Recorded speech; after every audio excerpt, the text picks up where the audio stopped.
तो आज हम करेंगे अपना क्वाड्रिलेटरल, जितने भी हमारे प्रकार के क्वाड्रिलेटरल हमारे पास हैं 10th क्लास तक जितने भी यूज़ होते हैं हम सबको कर देंगे। सबसे पहले है टेट्रापिज्म। टेट्रापिज्म में हमारा एरिया कैसे निकलेगा, इसकी दो सामने सामने की भुजाएं, दो कोई भुजाएं हमारी पैरेलल होती हैं। मान के ये पैरेलल है हमारी, ए बी पैरेलल है सी डी के, तो इसका एरिया हो जाएगा 1/2 समांतर भुजाओं का योगफल, यानी कि पैरेलल साइडों का सम। पैरेलल साइड सम करोगे,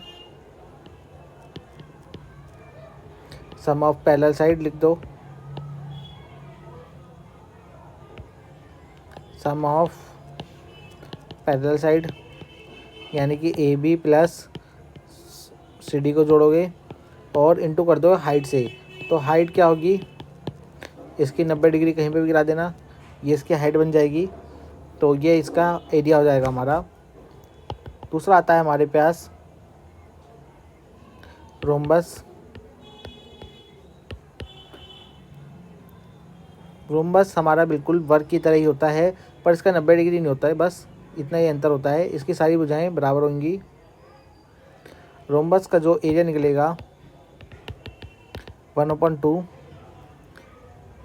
डायगोनल का गुणनफल कर दो, डायगोनल का गुणनफल कर दो, D1 इंटू D2 कर दो, तो आपके पास आ जाएगा रोम्बस का एरिया। अब आपके पास आता है पैरेललोग्राम।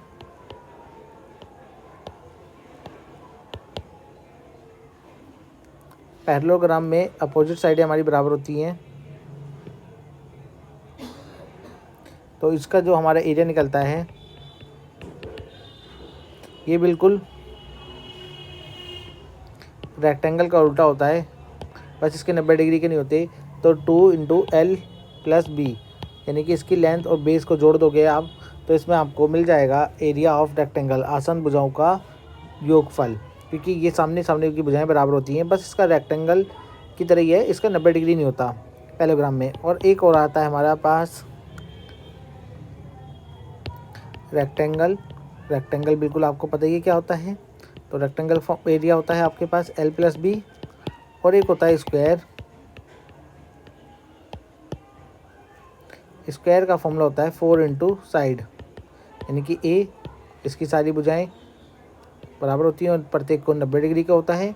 रेक्टेंगल में हमारी सामने सामने की भुजाएं बराबर होंगी और 90 डिग्री के एंगल होंगे।